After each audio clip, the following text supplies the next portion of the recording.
the good old-fashioned dislike where dynasty's never die and hate is an extreme word, but just barely. This episode is brought to you by the University of North Alabama Christian Student Center.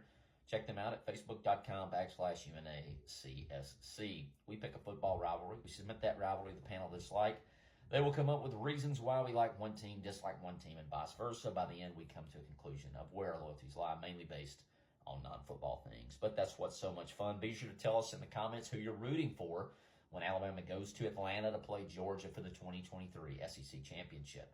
These teams met for the first time on November 2nd, 1895. The Crimson Tide lead the series 42-26-4. Now to the professionals of dislike.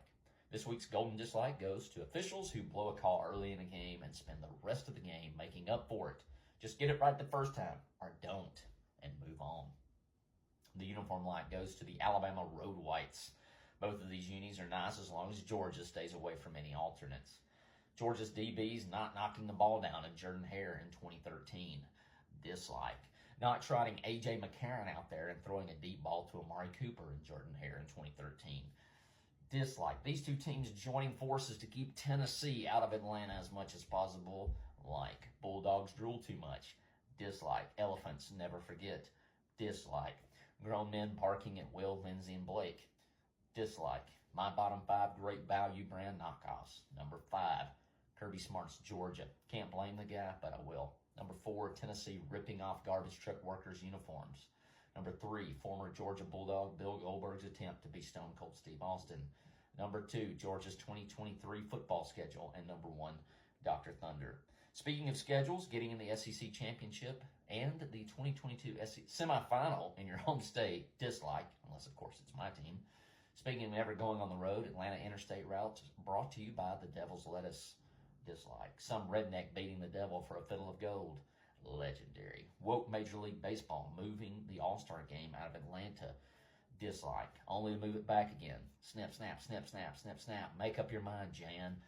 Georgia thinks it's cool to play between the bushes. Dislike. Samford University is greater than Sanford Stadium. Alabama being undefeated in the Mercedes Dome. Like. The Kirby video game was stupid. Dislike. Georgia acting like football has only existed since Kirby Smart went home. Dislike. Kirby running a fake punt on 4th and 11 in 2018. Thank you. Acting like you've dominated another team that you're 1-4 against. Dislike. Beast mode, Herschel Walker. Like. Stetson Bennett. How? Dislike. Brock Bowers. Cheat code. Dislike. Bear Bryant wearing plaid and calling it houndstooth. Dislike. Doug Jones was elected senator in a special election in Alabama. All of the dislikes. Humidity. Dislike. Alabama Governor Kay Ivey vomit burping like Homer Simpson. Disgusting, but impressive. Talking football on social media. Dislike. Bama QB Jalen Milroe transforming from Sam South to Michael Vick throughout the season. It has been painful. Alabama claiming all the national championships, including Dabo's and Kirby. Ridiculous, but we will take it. Both of these teams seem to hate their fan bases from time to time. Dislike. The Buc-ee's in Athens, Alabama. Like. The music scene in Athens, Georgia. Like. Julio Jones, Derrick Henry, Tua Tagovailoa, Bryce Young, and Minkah Fitzpatrick wore the crimson with white numbers on their helmets. David Pollock, Champ Bailey, Matthew Stafford, Vince Dooley, and Hines Ward wore that sweet bulldog black and red. That's Devontae in the corner of the end zone. Georgia losing their religion. The pick is in and it's Roll Tide. Sorry, Blake. That's Isaiah in the corner of the end zone. Auburn losing their religion.